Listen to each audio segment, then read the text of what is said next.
Yes, even all, welcome along to the Irish F1 show in association with PFT Travel, catering for all your transport requirements from a private minibus to luxury air-conditioned coaches, giving you the perfect solution each time. Travelling comfort, driving style with PFT Travel. You can contact MJ on 087 624 8831 or email pfarrelltransport@yahoo.com.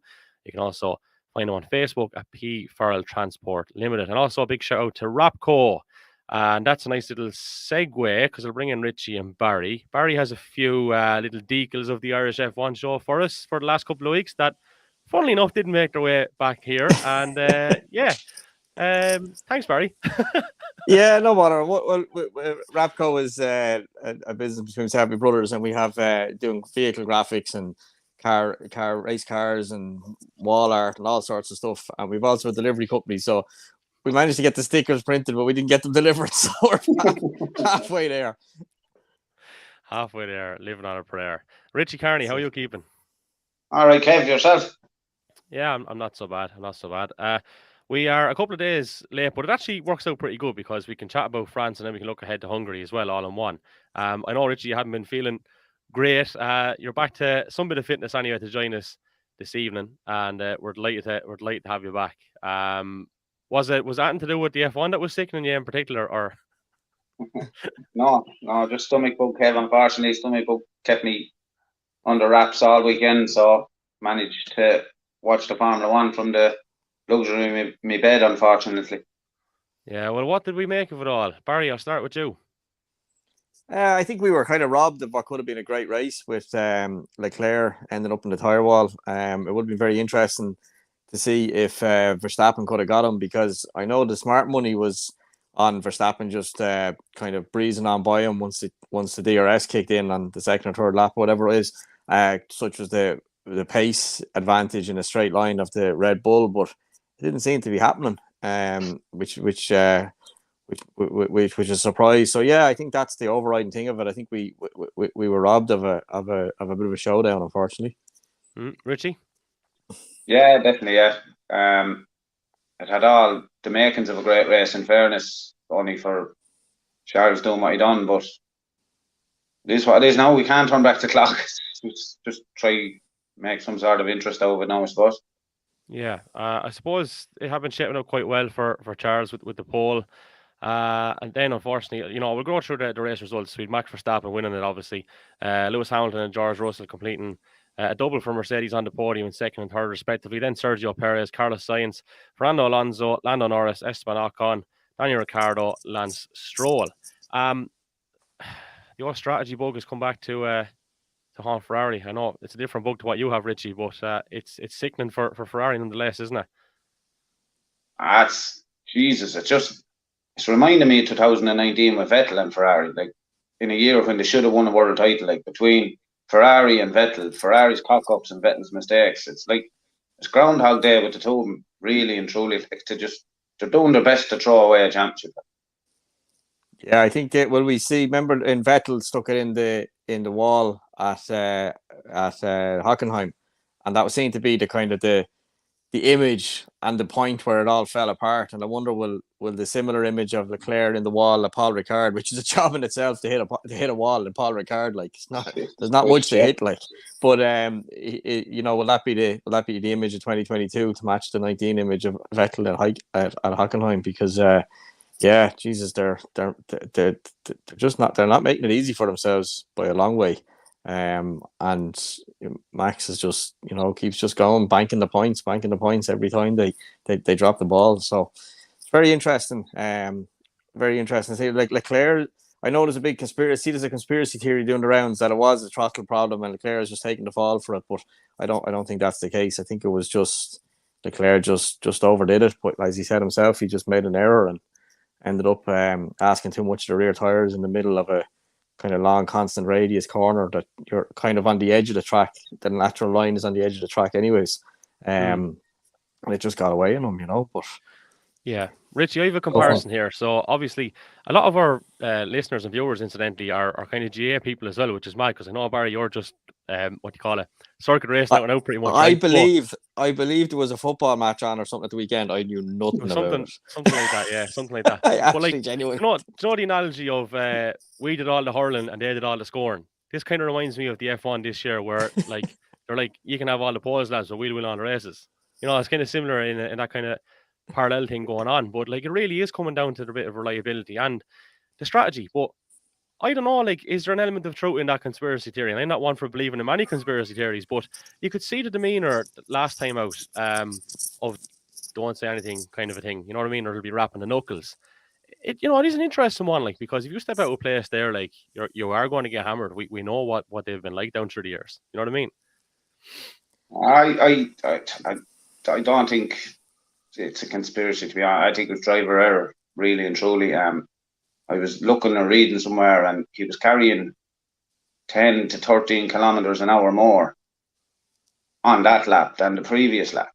So That's a it's massive amount. Like, that's massive amount. Like, so just the rears gave up and let go. You can just see he goes to turn the car, and it rotates already. Only it stays rotating. So, it's pure driver error. Like, and I mean, there's no need for that driver error. Like, this is where Red Bull and Max are picking up the pieces. Like, I mean, how many wins have Ferrari thrown away now at this stage this year? Like, it's ridiculous. Well, Leclerc said himself, I think, in one of the interviews afterwards, he said they gave away 7 points at Imola with his spin that he got going from at the chicane, that the Ariantavanta chicane, whatever they call, up the top of the hill, and another 25 at France the weekend. So he was counting 32, but it's worse than that, because it's not just the points he gave up; it's the points he in turn gifted to Verstappen. Like, so, like, it went from 25 to 18. That's a 14. That's a 25 plus the 7 he would have had of an advantage. So it's a 30. Let me have a spot here now. 32 point swing in points just at France. Because he was about to bank 25. He was about to bank 7 more than Verstappen, and he ended up with 25 less. So that's 32 of a swing in one move. Like, it's half of what he's lacking in the championship just at the weekend, just in France. So, and they're slowly letting Mercedes back into the fight for second, and Mercedes car is way off. Like, more interesting, I think, Richie, they're like Ferrari in a funny kind of way or Leclerc is letting Sainz into the fight, maybe, but he I mean, there's no question in Red Bull who's number one. Perez had a bad weekend anyways, but even without that, there's no question. But with Ferrari, I think, Sainz, for his own thing, is probably not doing the team any good, but Sainz, from his own point of view, is still kind of hanging on by the fingernails in terms of, I could still be number one here, or I'm definitely not number two, more to the point. So, and that's going to have an impact then later in the year too, where they might still be robbing points off each other.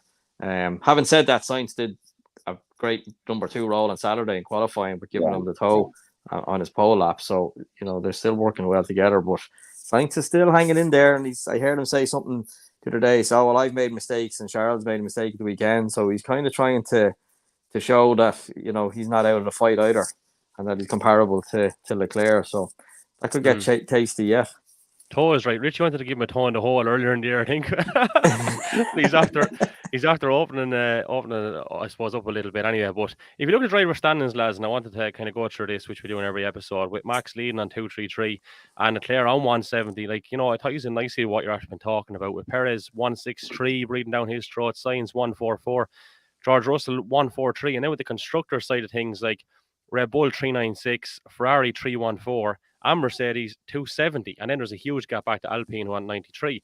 Like, in fairness, it is a bit of a look. We've said this nearly every episode that Mercedes have been the beneficiary of unreliability elsewhere, but they're still putting themselves in the position to avail of that, which is, I suppose, where you've got to give them a little bit of credit. Now, I did look up a few little bits and bobs, and Toto Wolff, speaking to F1, says that Mercedes still need to work out how to win, despite the encouraging double podium finish. Now, I wonder, like, is he meaning that in terms of, like, obviously Lewis Hamilton knows how to win. Does he mean as a team, do they need to get an extra bit of performance to learn how to win? Or what is that kind of directed at, would you say? Learn how to win. They've won everything for the last fucking 4 or 5 years. What do they need to learn? They just need to have a decent car.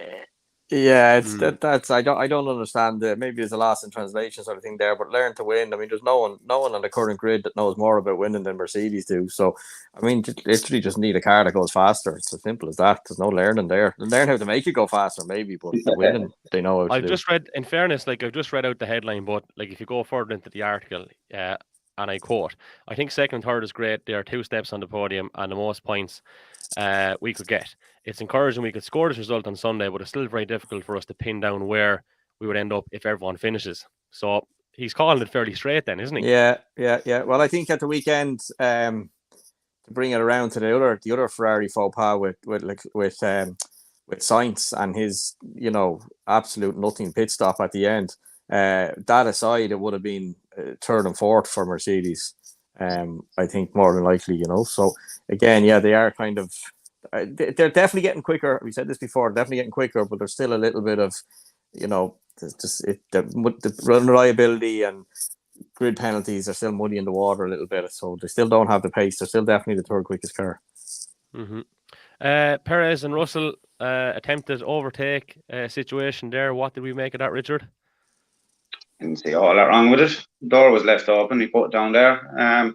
Minimal contact. I think Perez made a massive meal out of it, to be honest with you. I couldn't see a whole lot. I couldn't see Barry Rabbit backing over a situation like that. So I couldn't see myself backing over a situation like that. So I didn't see a whole lot wrong with it, to be honest. Barry? Yeah, I think the move was fair from Russell's point of view. I think they've actually called it right. I think it was a bit of a racing incident. He threw it. The door was open. He threw it down the inside. The only thing is he didn't leave any room for Perez to stay on track. Not deliberately. He probably was just overcommitted to the apex a little bit. Russell, that is. So no, I don't. I think it panned out about right, to be honest. I don't think Russell had any case to be crying down the radio. I think that was, if he'd have left him a car's whip on the way out, well then fair enough. But he left Perez nowhere to go, and Perez obviously, took the option of just cutting the corner a little bit, and what's the saying? Is it no blood, no foul, or something like that? So he was all right. I think. I think it was one of them. But I just thought it was strange that Russell was, so vociferous on the radio. And I think his team actually basically told him to, forget it, put the head down and go after him again, which was the right thing to be told at that point. So I think it's just something drivers do now, isn't it? Like the very minute anything anywhere controversial happens, like they're on the radio barking straight away. Oh, he left me no room. He left me blah blah blah blah blah blah. That's all for. I think it's mad. It's all for the race director and maybe a little bit for yeah. But from a driver's point of view, if you're, obviously these guys are the creme de la creme, and they're not just the same as me or Richie going around Modelo or wherever we go, but there's still similarities no matter what. And it has to be a distraction to be thinking, because I mean, thinking about trying to recall what happened and thinking of rules and just that act of thinking it and talking it has to be a distraction from the actual act of driving the car. Like, so I think that's why the teams ultimately tell them to just, forget it and put their head down, because I can guarantee if you looked at the mini sectors or speeds, it wouldn't be the quickest lap you'd ever do when you're giving out on the radio, because you have to be concentrating 100%.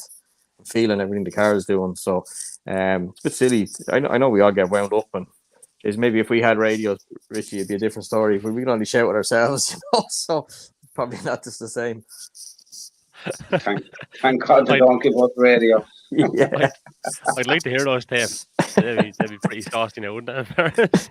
Another thing, Barry, that you wanted to kind of bring up in particular was Alonso, and you're kind of thinking to yourself, is he purposely holding back once he gets into a decent position? What's kind of prompting this line of thinking? I don't know. I just think I was watching them at the weekend, and I remember in Monaco where he literally just drove around at like F2 pace nearly just to keep them all behind him, because I think Alonso he's a wily old fox. There's no doubt about that, and he's still like his open. I don't know anyone seen his onboard. His off the line. He's so good. It really is. I'm a massive Alonso fan. He's just so good, and we don't get to see enough of it because he's not dicing for the front. But he really is one of the top drivers on the grid at the moment. He'd be in my top three comfortably.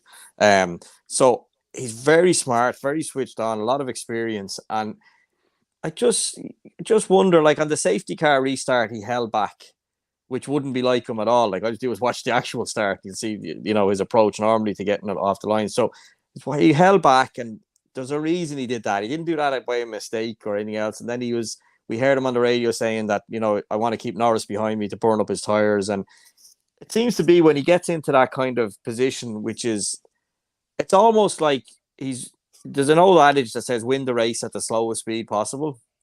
Now, he's not winning races, but when he gets to, what was it, fifth? I think he finished at the weekend, wasn't he, if the results in front of you? But when he gets to what's, in effect, leading for him, which is, first of the non-Red Bull, Ferraris, McLarens, whatever, or Mercedes, he takes on this, win at the lowest speed possible type thing and just pulls it all back and just goes, right, I'm not going to finish third, so let's just lock in fourth or fifth or sixth or whatever it is. I just don't think it's by accident. I think it's be worth watching to see if we can see any glimpses of that, if that theory is right going forward in other races. It seems to be something he's doing, I think. Park the bus, Richie. It does make a little bit of sense. I hadn't really thought about it until Barry put it in the notes. And when you do think about it, it's like he's saying to himself, listen, now you haven't got a car that's going to compete in the top three. So we're fifth here, or we're fourth here.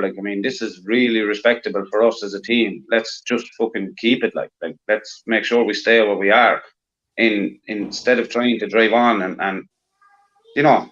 try burn up the tires or something. He's happy enough to just, as Barry said, like I say, it's not something I really spoke or thought about, but it does make sense. And like Barry, I would put him in definitely my top four drivers on the grid there at the moment, definitely. Do you think he could still win regularly if he was in a Red Bull, lads? Absolutely. Yeah, really, without a doubt. Yeah. It's all little stuff, maybe, that you're picking up on, and like his opening laps. It's not that people say, "Oh, you only got two positions." It's not. It's just the car placement.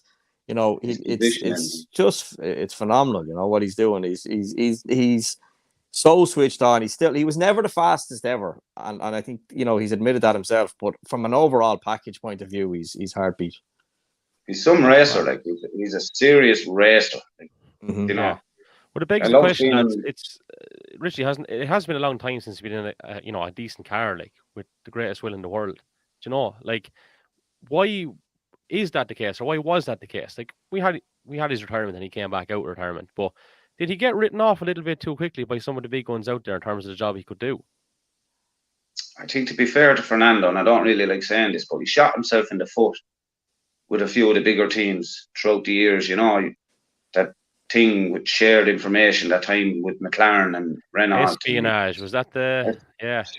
And then, with McLaren, when he was with them, he completely dogged them in and out of the ground every race on the radio. Done the same towards the end with Ferrari. So Alpine was not the only team. Yeah, I think he just, surprisingly enough for a guy of his caliber, but I just think he burned too many bridges with the bigger teams. It's mad. You look at the age profile and where he's at, and he still has that, because we know with time, generally, reflexes and all can start to, and I suppose maybe you don't take the risks that you might have taken, when you're Verstappen's age or something like that. But yeah, he's wily old fox, as the fella said. Now, we did stumble upon something during the week, right? And it's not, when you see this clip originally, you won't think, what the jizz has this got to do with circuit racing? But this is a little video that a YouTube channel called Even Flow did during the week. And do bear with us, there is a small bit of foul language, but you'll see where we're coming from in a minute. Come on, Bentley! That's all we're gonna wrap that piece of shit! Come on! The corner!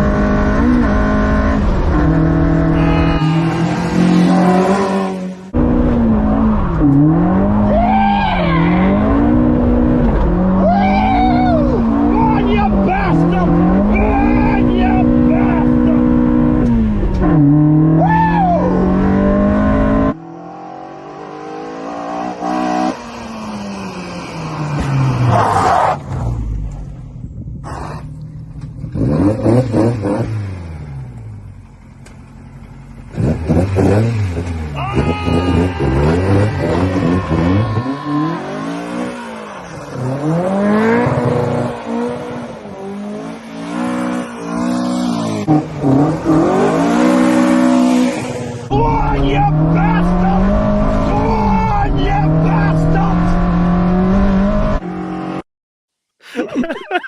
Brilliant. Sorry for the language, but I just thought it was absolute gold, which then prompted me to kind of dig out this here. Which is obviously a screenshot from the navigation day, and there's stark similarities there, I have to say, lads. As I said, the language was definitely similar. That's brilliant. Deadly. I love that. I thought it was class. Well done, even flow. Really, really good in fairness. And Barry, you were telling us as well, I suppose, just by sheer coincidence, you did learn to drive an Amanta. Yeah, my dad had a Manta 400. There was a replica, but it looked identical to the one that's in that video there, and had a 2.2 engine in it. It was, it was quick of its day. Probably get destroyed by a transit van today, But he had that when I was about 15 or 16, and it was full wide arch and 13-inch rims on the back of it, the whole lot, and. I used to wash the paint off, because in return for washing it, I used to be able to drive it from one side of the driveway to the other. And the odd time we'd go up to the industrial estate, and all I remember my dad saying to me was, "Don't hit the throttle until the wheel is straight." That's the yoke goes sideways up the road if you looked at it. And so it counts. It's the same rule applies. But yeah, the other funny thing about the Sego, you mentioned transit van there. Even flooded a video with a high-S fan, a blue high-S fan, and he was thrown all over the gaff as well. It was mad. It was really entertaining to look at. But high-S fan is great crack when there's nothing in the back of them.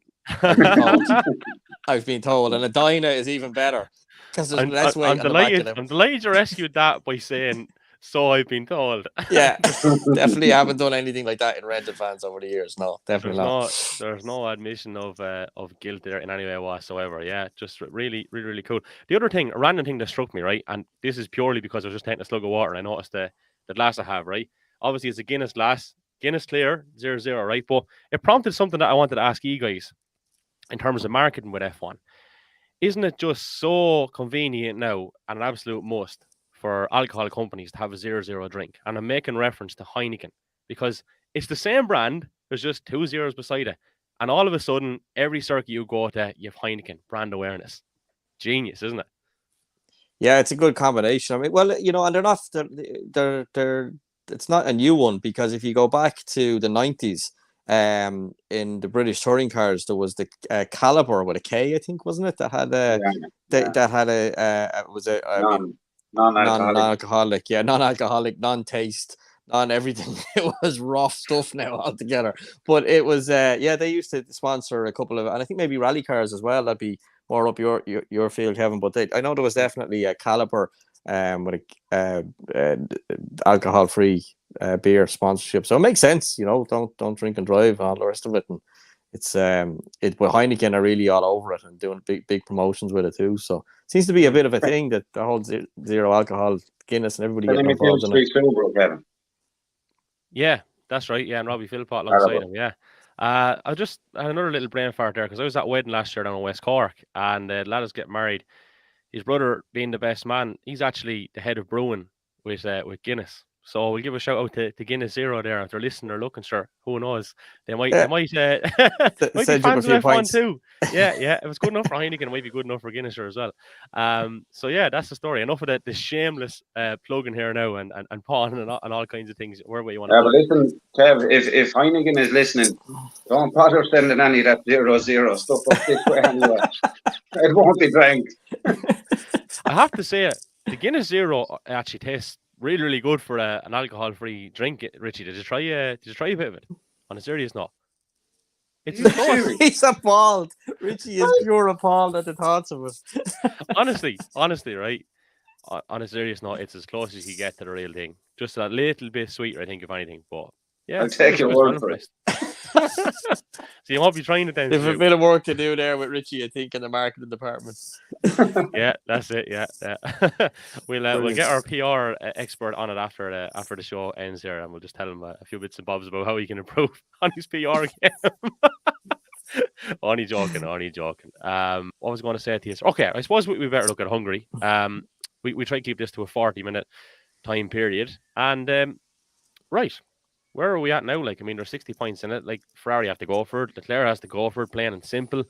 Balls to the wall stuff. But unfortunately, some of this stuff has been out of his hands throughout the year. But where do you kind of see this going? And I do have another few bits and bobs to go through as well. Actually, sorry, let's do that first before we go to Hungary, right? The talk is about Las Vegas next year and what event is going to lose out. There's talks of Spa being in a bit of trouble, which I find so hard to believe, and I think it would be very, very poor decision. That's putting it mildly. France are a little bit worried as well, but they've been given a little bit of good news off the record that they're relatively safe, or possibly a bit safer than Spa. Now, this is all speculation, of course, but like I just couldn't picture an F1 calendar without Spa on it. Like, what do you make of that, Richie? I'll start with you. Pure blasphemy. Like, I mean, that's ridiculous. Like, how can you have an F1 season without Spa? Like, one of, if not the most iconic circuit on the calendar. Like, I mean, this is what happened when you put a band of Yanks in charge. Like, you know, I honestly, I didn't think they'd go so far as to take the likes of Spa off the calendar. Like, I mean, ask any true real F1, any true racing fan, never mind an F1 fan, any true racing fan, like or racer, where would you like to go best in the world to race? 9 times out of 10, you will be told Spa. Yeah, I think it's incredible that they're even considering removing it from the calendar, especially after the money they spent at Spa with all the new profiling of Eau Rouge and a few others. But it is a bit of a sign of the times. I think they're just chasing the dollars, and literally the dollars in America, you know, not just, you know, money in that sense. I don't know. It's if they lose Spa, I think it's a real paradigm shift. You know, we have to realize that there's, you know, there's new people in charge of the sport. They're aiming it for maybe a new audience, which is great in one respect. And we don't want to be, what do they call them, gatekeepers, where you're only allowed in if you can answer these 10 questions about Formula One from the 70s or something. You know, there is new blood is needed and wanted, and it's great to get it, but we can't lose track of where the sport came from. And you know, there is a handful of iconic tracks. You know, you have your Monzas, your Silverstones, Spa. You know, there's a few other ones you could start, you know, maybe on a second tier like Suzuka and stuff like that. But to lose Spa, I think would be blasphemy. Is exactly the right word, as Richie put on it. It'd be shocking, but I can see it happening too. I think if they did lose Spa, what should happen is the day after it's announced, I think IndyCar should just decide to rock up at Spa and put it on their calendar, because it would,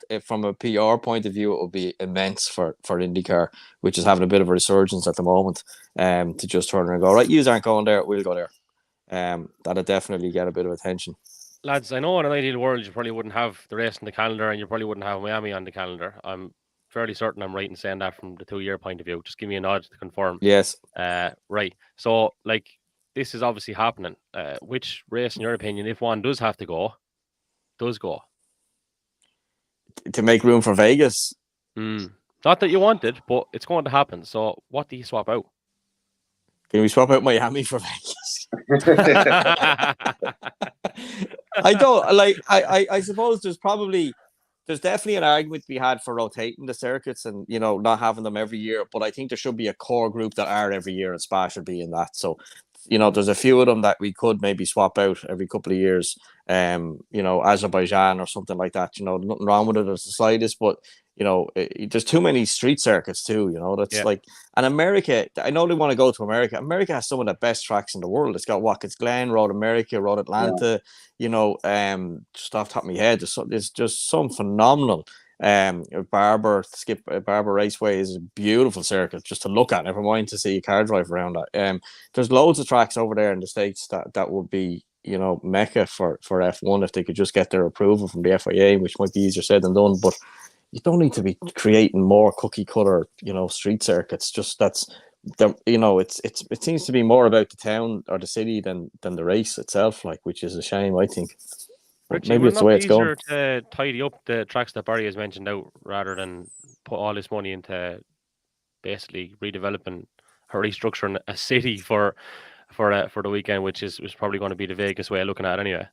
Yeah, like given the choice, like say me, you, and Barry, like purists that love F1 or love motor racing in general, like obviously those circuits, like, you know, Imola, Monza, Silverstone, you know, But all these iconic circuits, like they should be just permanent on the calendar, and swap around the other ones, like that fucking meaningless, like Azerbaijan street circuit where there's 20 miles of runoff. Like drivers don't get punished on these more modern circuits, like whereas the old school circuit, the proper racing circuits, they should never be taken off the calendar. Yeah, there's definitely there's room there for them for you know. I suppose the answer is that we've seen Miami and all the, you know, it was more about who went to watch the show in terms of all these. I didn't know who half them were anyway, but I'm probably not their target audience, to be fair. But there was, you know, they're not going to go to Road America or Road Atlanta or, you know, Watkins Glen or any of the, you know, not Sebring, you wouldn't race an F1 car in Sebring, but, you know, these circuits, the one in that, there's one in Las Vegas. What's it called with the corkscrew, Richie? It's only up the road from Las Vegas. Jesus, I can't think of the name of it. Anyway, they got Laguna Seca. Laguna Seca, which is not far from, like, so the point is there's loads of tracks, but you're not going to get, I don't know, Kardashian number 4 or whatever one there is up to you know, to Watkins Glen to watch a race, but you'll go to Miami. Anyway. Don't really want them there, to be honest. No, but someone does, and that's the reason for it, like, you know. Yeah. Well, look, the Razzmatazz, I suppose there is a certain place for it, but it shouldn't become the main focus, which unfortunately sometimes it does, and then the F1 is, you know, secondary. So, right, we'll move it back to Hungary, lads. What's happening? What's our predictions? What's our, I suppose, things to look out for? Richie, I'll start with you again. I know I keep going here, but geez, Leclerc and Ferrari, they have to be seriously upset with themselves after last weekend. Probably come out all guns blazing, Leclerc pole, and I hope Leclerc win just to keep the championship alive. I'd like to see, not that I'd like to see Max run into a bit of trouble, but if we could get Max finishing outside the top 5 or 6 and let Leclerc grab a win, just try narrow the gap, just try make it some bit more interesting with 10 races to go. Mm-hmm. Barry? Yeah, I think it like Hungary is a relatively tight and twisty circuit. There's not particularly fast in terms of top speeds and everything, so it should play into Ferrari's hands massively with their car, which is a high downforce, low top speed, relatively speaking, low top speed package compared to the Red Bull, at least. So it really should be Ferrari home turf in that respect. Leclerc it's going to be very interesting for Leclerc because you know, his approach is, I can't keep, you know, I'm driving as fast as I've ever drove, but I keep making mistakes. He could very easily find himself in a bit of a situation where he's trying to drive artificial to not make the mistake and suffer considerable loss of lap time, you know, just because he won't be driving naturally. So Sainz could have a bit of resurgence. I think it'd be a Ferrari, but I wouldn't be convinced it'd be Leclerc. Yeah, because in saying that now, in France, Sainz was the quicker driver all weekend, wasn't he? More or less. Yeah. And there, I know we kind of wrapped up in France, but the pit stop thing from Ferrari again with Sainz is just, you know, they're stopping him with 11 laps to go to put him on the mediums. And I know the line afterwards was that they were afraid that the car was going to run out of tires or whatever. Now, I don't buy that for a second, because if they were going, they would have known that, like, Leclerc was out of the race from lap 15 or 17 or whatever it was. They didn't get any new information after that. So what if they thought they were going to run out of tires? They knew that way earlier, so they should have pitted them earlier, so they could have got advantage out of the new mediums they put on. I think it was just another Ferrari mess, to be honest. That they tried to kind of unravel afterwards and say they did it on purpose, but I don't know. They'll put the driver in the car backwards someday and then say they did it on purpose for some reason. Like they can't be seen anymore to make mistakes. So they're just everything they do, they're saying they're doing on purpose, and it only makes them look worse. But it was I think it was a bit of a mix up with Sainz again. So they need to sort that out, because they're just shooting themselves in the foot race after race, and they can't do that in France, definitely not, or in Hungary. I know we finished, but just to reiterate what Barry's saying, like it's think about Ferrari. The last time they won a championship was with Kimi Räikkönen, and I don't know how long ago that is now. And it's like 14 they've years? got close. Was it? Longer, is it? 2007. Yeah, 14. I was 2007. thinking in around 14 or 15. Yeah, I was thinking. Was So that long? they started to come close with let's just say Vettel, for instance, and it's like they imploded once. That's like all the good ideas, everything just gets thrown up in the air, and just whatever you catch, that's what we'll run with. And it just seems to be the very same again. It's like, you know, lads, you're in with a chance. Like, relax, calm down, don't, you know, actually, whoever your strategy is, take your head out of your arse. Like, I mean, you know, get the thing right. Jeez. You're frustrated as a fan more so than that, Richie. Yeah. Yeah, I'm not taking the piss out, you know, like genuinely, yeah, I know, and you've been a Ferrari fan all your life, lads. Before we finish up, actually, I meant to say this. So last night on the Irish Rally podcast, we had a lad called Alan Heary on, who is the high performance director of the Motorsport Ireland Rally Academy, and it actually came to me on, it came to me while I was on air about what we were talking about with Angela Cullen and Lewis Hamilton. Now, I didn't say what you called Angela Cullen, Barry, right? But I did ask him about the whole thing of him leaving all his stuff to her and she bringing everything around. So his theory on high performance is like you're literally removing all the human aspect out of it, and your job is to race, their job is everything else. And I said, but there's high performance versus human. And he said there's actually a very high chance that she could have turned around and said, if you take the stuff off me, I will break your arm. He said, I wouldn't rule that out, because that's the way high performance people think. Now, it's possible. I didn't get any greater clarity than that on it, but I did put it to him while I had him, like, you know, on the relationship in general that they had. So that was his take on it, yeah. Yeah, I mean, it's certainly plausible. I can see his argument for sure. You know, but I don't think it's necessary, because there's 19 other lads out there that aren't doing it. So now, you know, some would say they're not as good as Hamilton, but there's definitely a few of them that are on a par. So, but there's an argument. It's not for nothing. You know, someone has probably figured it out somewhere along the line. But I don't know. Richie, I'll come up to Kirkstown the weekend and carry your bags around for you. Yeah, see how you get on. I'm not leaving the house unless you promise to carry my bags. And I will, yeah. And you have to go, I don't know, 3/10 quicker than you've ever went before. And then if you don't, then the whole thing doesn't. That's our science experiment. Well, I'll tell you very quickly. I'll actually have to go 3/10 faster. If you're carrying my bags, I will go faster. There we go. Science. I'll say one thing on Alan Heary, in fairness to him, right? Alan Heary went across to rallying, having had literally no experience in it. Cycling was his background, a few other bits and bobs. And he said that he'd thrown himself in, and he said, I asked all the stupid questions in the world just to get a feel for the sport itself. And now he's not calling himself an expert, but he's now in a position with that greater knowledge to actually give them the information that I suppose they need, without having been in the sport all his life, which I think is very, very interesting. Yeah, you know and there's probably an argument for that, because he's not. I don't know the chap at all. I unfortunately didn't hear the podcast, but he's not. I suppose influenced by previous. Just that's the way we've always done it type setup. Yeah. So yeah, there's that fresh eyes on something can sometimes be the best thing you can take. So that's that end of it. I'd 100% agree with for sure. Yeah, definitely an open book. He's worked with a few circuit racers as well, Kev. I'm hearing. Yeah, I think he's worked with Nicole Drought and a few more of, involved with Leo and whatever, a few of the youngsters. And listen, they all sing his praises. They all have great things to say about him. And listen, fair play. And sports psychology is a massive thing at the moment. But fair enough, maybe at Hamilton's level, he's more comfortable that I'm just here to race. I'm just here to win. Like, can't see the harm in carrying a bag. What that's going to fucking do to you.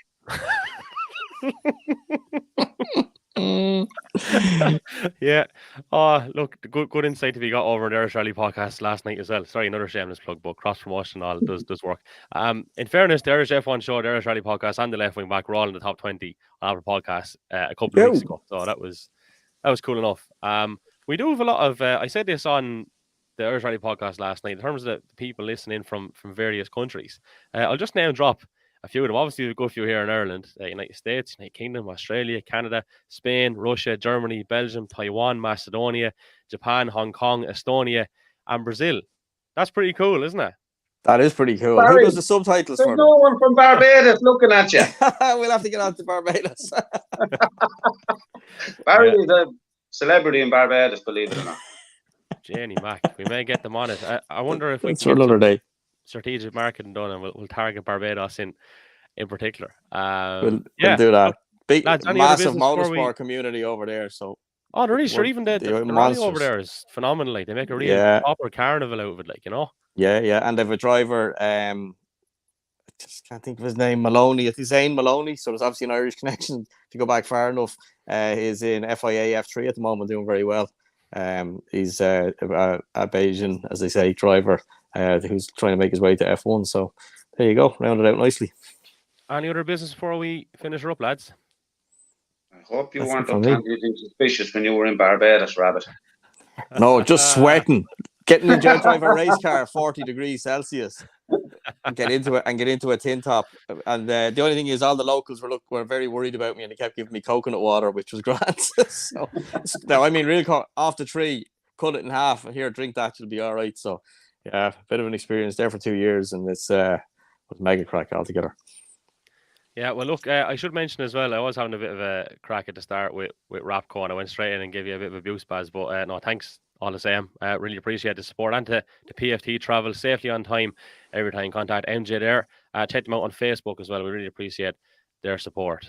Barry, Richie, a pleasure. We'll chat to you again next week about Hungary. Until then, take care. See?